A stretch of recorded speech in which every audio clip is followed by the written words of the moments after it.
Азиза Жұбанова атындағы балалар өнер мектебінде балалардың әл-ауқатына арналған облыстық ата-аналар форумы ұйымдастырылды. Мұнда педагогтар, психологтар, дәрігерлер мен мемлекеттік орган өкілдері жиналып, ата-аналармен бірге бала тәрбиесіндегі отбасының рөлін талқылады және мектеп пен отбасы арасындағы іс-қимылды нығайту мәселелерін қарастырды. Бүгін бізде үлкен іс-шара, ата-аналарға арналған облыстық форум өтіп жатыр. Әрине, біз үшін бірінші орында отбасы. Отбасы бұл бала тәрбиеленетін ең маңызды, махаббатты, қамқорлық пен жылулықты алатын мекен. Сонымен қатар ол осы уақытта білім алады. Бүгін сіздер мұнда біздің ата-аналармен қалай әрекеттесетінімізді көрсететін көрмені тамашаладыңыздар. Олар бірге бір нәрсе жасағанда олардың бір-біріне қалай жақындай түсетінін, бір-бірін қалай түсінетінін көреміз. Осылайша отбасылар нығая түседі.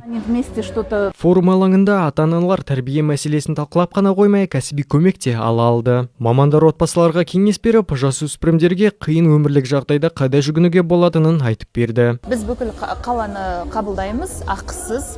Біздің мақсатты тобымыз 10 жастан 17 жасқа дейін жасөспірімдер, 18 жастан 29 жасқа дейін жастарды қабылдаймыз. Және де бізде қабылдайтын специалисттер гинеколог, уролог, психолог, дерматовенеролог, және де әлеуметтік қызметкер және юрист маманы бізде көмек көрсетеді жастарға және жасөспірімдерге. Бізде өткізілетін мероприятие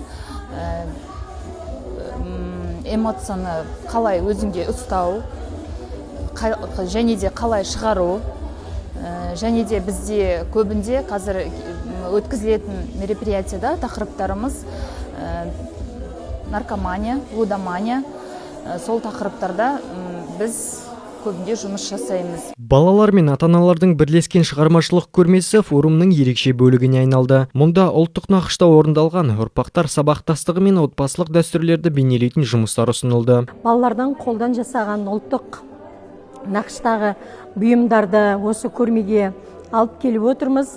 Онда зергерлік бұйымдар, сырға, шашпау, өңір жиек, жүзік және білезік, және ұлттық нақыштағы саукеле, киіз үй жабдықтары, қуыршақ жабдықтары, құрақ көрпелер. Негізінде біздің ата-бабамыздан келе жатқан ұлттық салт дәстүр құндылығымыз ғасырдан ғасырға жалғасу үшін ұрпағымыздың саналы болып, салт дәстүрімізді ұмытпайтын, өзінің ұрпақтарына жеткізетін осындай ата-бабаның алтын көпірін жалғастыру мақсат.